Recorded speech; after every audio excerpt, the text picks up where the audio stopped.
A fur mom from Aklan is gaining online attention for turning an often ignored coastal fruit into cute, customizable cat-themed Dangkalan keychains. Mobile journalist Jas Paredes reports.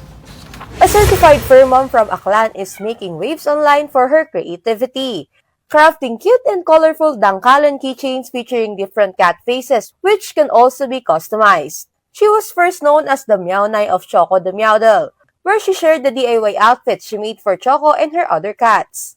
Due to growing interest from netizens, followers encouraged her to create a Facebook page dedicated to Choco, allowing more people to follow their journey online. In 2022, she eventually ventured into making her own handmade crafts. Nag-first birthday po kasi si Choco, wala po akong mabilhan ng souvenirs na pang pusa talaga. Ang isipan ko yung dangkalan na yan, hindi pa po siya ganun kaano talaga na pusa. Basta dinuwingan ko lang po siya, pinagdikit siya, at saka pinatungan na may abak ka.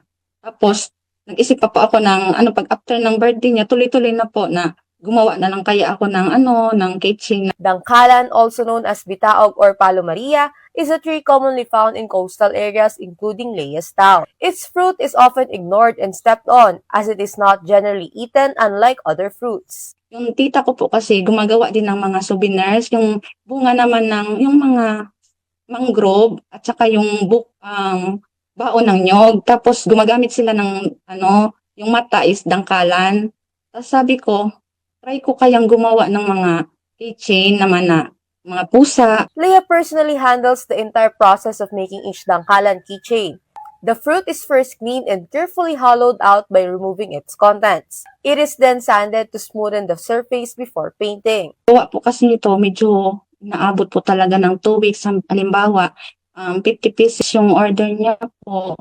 Aabot po siya ng 2 weeks. Basta wala lang pong ulan. At tuloy-tuloy po. Kasi hindi po pwedeng magpintura pag maulan, pag medyo malamig. Kasi yung pintura po, nagda-dry po siya. Kasi acrylic po kasi ang gamit ko. Each Dangkalan keychain costs 50 pesos, with customized designs offered at the same price. However, Leia is temporarily not accepting orders until March due to the large volume of requests she recently received. Kasi ako lang po talaga kasi ang gumagawa. Baka hindi ko lahat Tapos, pinahiya naman po ako. Yung itong ginagawa ko po, dapat ngayong January natapos na. Ikaso, nag-December ulan po dito hanggang ngayong January, nung nakaraang araw lang po nag-start ng init. Kaya ngayon lang po ako nag-start din ng pagpintura. For Leia, this creative venture is more than just a source of income. It also helps support her 10 rescued cats who continue to inspire her craft and passion. Ko po talaga is yung itong ginagawa ko po is yung lumago po siya, yung talagang yung masustintuhan ko na po talaga lahat ng pangangailangan nila Choco kasi mahal na mahal ko po sila. Gusto ko po silang mas mabigyan po ng magandang buhay. Kapatid Jas Paredes, we are One News.